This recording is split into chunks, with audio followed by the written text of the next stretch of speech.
नमस्कार, एवी star news देख रहे हैं आप। मैं हूं आपके साथ सोहन सिंह। वक्त हो चला आपका राज्य आपकी खबरों का, जिसमें सबसे पहले बात करेंगे पंजाब के पठानकोट की, जहां पर रोजगार नहीं मिला तो दो लोग टावर पर चढ़ गए। तस्वीरें आप देख सकते हैं किस तरह से दो लोग जो हैं वो टावर पर चढ़ गए हैं क्योंकि उन्हें रोजगार नहीं मिला है।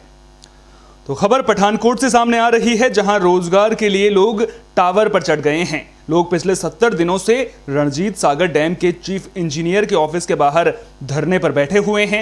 लोगों ने प्रशासन और सरकार पर मामले को लेकर उदासीन रवैया अपनाने का आरोप लगाया है। दरअसल इन लोगों की जमीन रणजीत सागर डैम और बैराज प्रोजेक्ट के लिए राज्य सरकार ने अधिग्रहित की थी। आश्वासन दिया गया था कि जिन लोगों की जमीन अधिग्रहित की गई है उनके परिवार के एक सदस्य को सरकारी नौकरी दी जाएगी। लोगों का आरोप है कि आश्वासन मिलने के बाद भी इन लोगों को रोजगार नहीं मिल सका है, जिसकी वजह से अब ये लोग प्रदर्शन करने को मजबूर हैं। और आपको बता दें कि अब कुछ लोग नारेबाजी करते हुए भी नजर आए। इसके अलावा दो लोग तो टावर पर चढ़ गए थे। बराज उस्ती संघर्ष कमेटी जैनी जुग्याल ਵੱਲੋਂ ਸਾਡੀਆਂ ਜ਼ਮੀਨਾਂ ਬਰਾਜ ਪ੍ਰੋਜੈਕਟ ਡੈਮ ਦੇ ਛਾਪਰਗੰਡੀ ਚ ਅਕਵਾਇਰ ਹੋਈਆਂ ਸੀ 1992-93 ਦੇ ਵਿੱਚ। ਉਦੋਂ ਪੰਜਾਬ ਸਰਕਾਰ ਨੇ ਸਾਡੇ ਨਾਲ ਵਾਅਦਾ ਕੀਤਾ ਸੀ ਕਿ ਜਦੋਂ ਵੀ ਡੈਮ ਦਾ ਕੰਮ ਸ਼ੁਰੂ ਹੋਵੇਗਾ ਆਪਾਂ ਤੁਹਾਨੂੰ ਇੱਕ ਇੰਤਕਾਲ ਤੇ ਇੱਕ ਨੌਕਰੀ ਦੇਵਾਂਗੇ। ਅੱਜ 27-28 ਸਾਲ ਹੋ ਗਿਆ, ਸਾਨੂੰ ਕਿਸੇ ਨੂੰ ਕੋਈ ਰੁਜ਼ਗਾਰ ਨਹੀਂ ਦਿੱਤਾ ਗਿਆ। ਪਿਛਲੇ ਸਾਲ ਰਾਜਪਾਲ ਨੇ ਆਰਡਰ ਦਿੱਤੇ ਸੀ ਕਿ ਪਾਲਿਸੀ ਜਿਹੜੀ ਰਣਜੀਤ ਸਾਗਰ ਡੈਮ ਦੀ ਪਾਲਿਸੀ ਸੋਧ ਕੀਤਾ ਜਾਵੇ ਤੇ ਬੰਦੇ ਪਰਿਵਾਰਾਂ ਨੂੰ ਇਹਦਾ ਲਾਭ ਦਿੱਤਾ ਜਾਵੇ। ਤੇ ਡੀਸੀ ਸਾਹਿਬ ਨੇ ਰਿਪੋर्ट ਬਣਾਈ ਸੀ ਤੇ ਸਾਨੂੰ ਨਹੀਂ ਪਤਾ ਕਿ ਸਾਡੇ ਹੱਕ ਦੇ ਵਿੱਚ ਰਿਪੋर्ट ਬਣਾਈ ਸੀ। ਸਾਨੂੰ ਨਹੀਂ ਪਤਾ ਰਿਪੋर्ट ਕਿੱਥੇ ਗਈ ਹੈ ਕਿੱਥੇ ਨਹੀਂ। ਸਾਡੇ ਕੋਲ ਉਹਦੀ ਕਾਪੀ ਪਈ ਹੈ ਤੇ ਡੈਮ ਪ੍ਰਸ਼ਾसन ने ना तो रिपोर्ट चंडीगढ़ भेजी है ना ही सानू। पंजाब की पूर्व स्वास्थ्य मंत्री लक्ष्मी कांता चावला अमृतसर पहुंची, आज होली का पूजा अर्चना की। आपको बता दें कि इस दौरान वो अरविंद केजरीवाल की तारीफ करती हुई भी नजर आई। तो पंजाब की पूर्व स्वास्थ्य मंत्री लक्ष्मी कांता चावला अमृतसर के दुर्गियाना मंदिर में पूजा अर्चना करने के लिए पहुंची थी। इस दौरान उन्होंने आम आदमी पार्टी प्रमुख और दिल्ली के मुख्यमंत्री अरविंद केजरीवाल की तारीफ की। साथ ही उन्होंने कहा कि केजरीवाल के साथ ली गई तस्वीरों को लेकर अफवाह ना फैलाएं, क्योंकि अफवाहें घातक साबित हो सकती हैं। साथ ही लक्ष्मीकांत चावला ने बीजेपी विधायक अरुण नारंग पर हुए हमले की भी निंदा की। उन्होंने इसे शर्मनाक बताया है। आज होली का संपन्न होने का दिन है और आज ठाकुर जी के मंदिर में फूलों की होली खेलने जा रही है। वास्तव में तो खेलनी ही फूलों से चाहिए या फूलों के रंगों से। हिंदुस्तान के लोग पूरे विश्व में बसे हुए भारतीय जो हैं उन सबको बहुत बहुत बधाई। होली का मतलब है सबसे प्यार, मिलकर रहना और कोई छोटा बड़ा नहीं, सब बराबर है। रंग लगाओ, गले मिलो। और जो लोग, कुछ ऐसे लोग हैं जो होली के साथ शराब को जोड़ते हैं, उनको समझ आनी चाहिए अगर हम भगवान श्री कृष्ण जी को मानते हैं तो शराब मांस का कोई काम नहीं है। आपस में मत लड़ो, गरीब अमीर का अंतर खत्म करो और होली के रंग में पूरा देश एक हो जाए, इस भावना के साथ।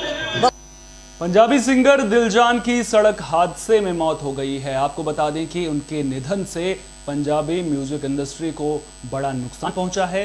दिलजान ने कई पंजाबी गानों में अपनी आवाज दी थी। मिली जानकारी के मुताबिक अमृतसर के जंडियाला गुरु में यह हादसा हुआ है। उनके निधन से पंजाबी म्यूजिक इंडस्ट्री को बड़ा नुकसान पहुंचा है। मिली जानकारी के मुताबिक जीटी रोड जंडियाला गुरु में सड़क हादसे में उनकी मौत हुई है। पुलिस के मुताबिक दिलजान अपनी गाड़ी से जलंधर से अमृतसर जा रहे थे। जिस वक्त ये हादसा हुआ उस वक्त वे कार में अकेले थे। फिलहाल पुलिस ने मामले की जांच शुरू कर दी है।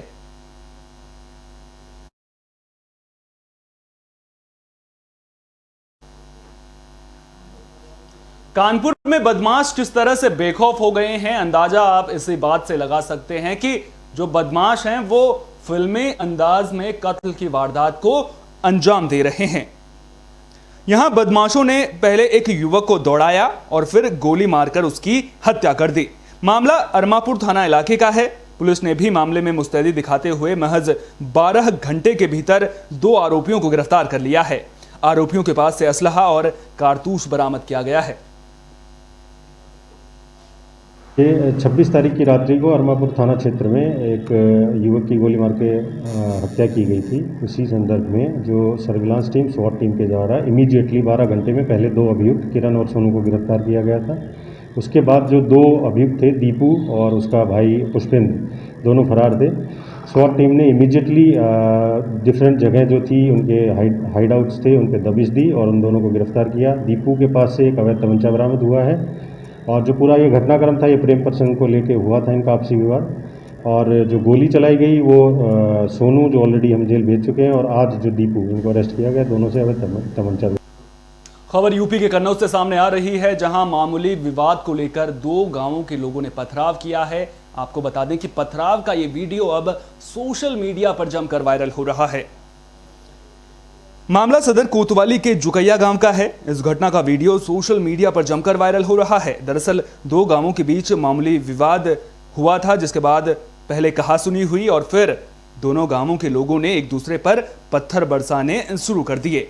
इस दौरान दोनों पक्षों ने जमकर गाली गलौज भी की। फिलहाल पुलिस ने मामला दर्ज कर जांच शुरू कर दी है। तस्वीरें आप देख सकते हैं किस तरह से जो मामला है वो लगातार तूल पकड़ता नजर आ रहा है। तस्वीरों में एक दूसरे पर पत्थर बरसाते हुए दोनों गांव के लोग नजर आ रहे हैं, जिसके बाद अब पुलिस इस मामले की जांच में जुट गई है।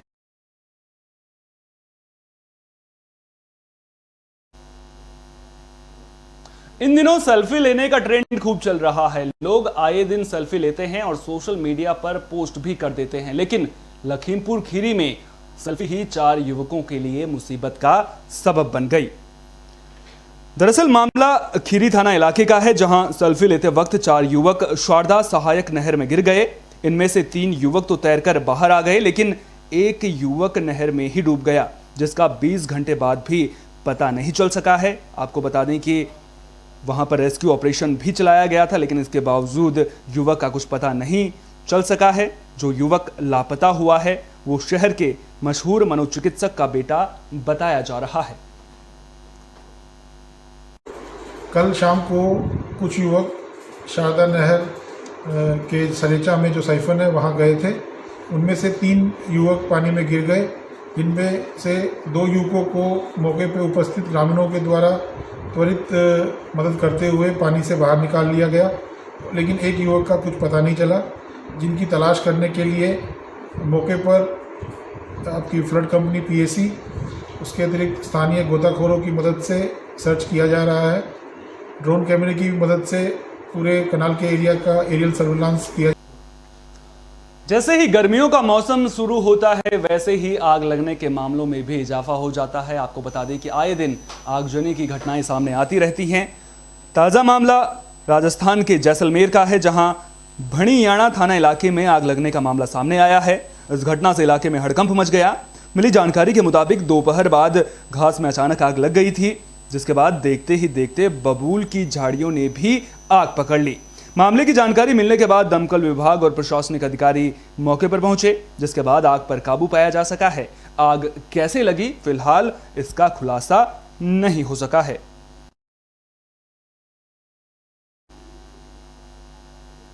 खबर उत्तराखंड के रुड़की से सामने आ रही है, जहां ट्रांसफार्मर में आग लगने का मामला सामने आया है। आपको बता दें कि ट्रांसफार्मर में आग लगने की वजह से इलाके की बिजली गुल हो गई। तस्वीरें आप देख सकते हैं किस तरह से जो ट्रांसफार्मर है वो धू-धू कर जल रहा है।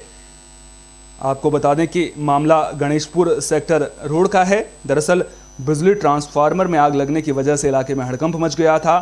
स्थानीय लोगों ने मामले की जानकारी फायर ब्रिगेड की टीम को दी, जिसके बाद फायर ब्रिगेड की टीम ने मौके पर पहुंचकर आग पर काबू पाया है। लेकिन इस दौरान जो इलाके की बिजली है वो भी गुल रही, जिसकी वजह से लोगों को खासी दिक्कतों का सामना करना पड़ा।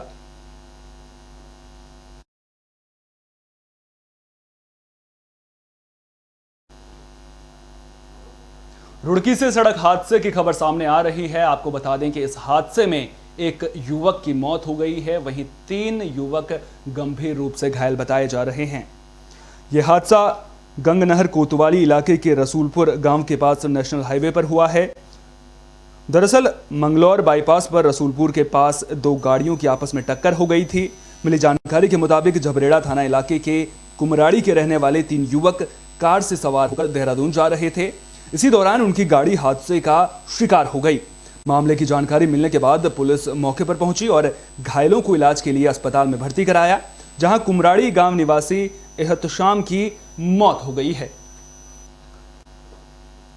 मंगलोर बाईपास निकला है तो रसूलपुर के पास में एक्सीडेंट हुआ है 2 गाड़ियों का।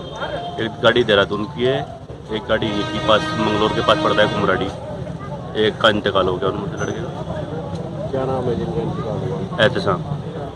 तो क्या मानते हैं आप, हाईवे काफ़ी हाईवे पर कोई सुविधा नहीं है, ना कोई काम कर रहे हुए, टोल लेना शुरू कर दिया, ना हाईवे चालू करा कोई, दोनों साइड चालू नहीं है, इसीलिए एक्सीडेंट ज़्यादातर हो रहे हैं। कई एक्सीडेंट हो चुके इस पर। ये किधर से जा रहे थे? ये लड़के मंगलोर से आ रहे थे और ये देहरादून से जा रही है। आपका राज्य आपकी खबरों में फिलहाल के लिए इतना ही। देश और दुनिया की तमाम अहम खबरों के लिए आप देखते रहिए विस्टा न्यूज। मुझे दीजिए इजाजत। नमस्कार।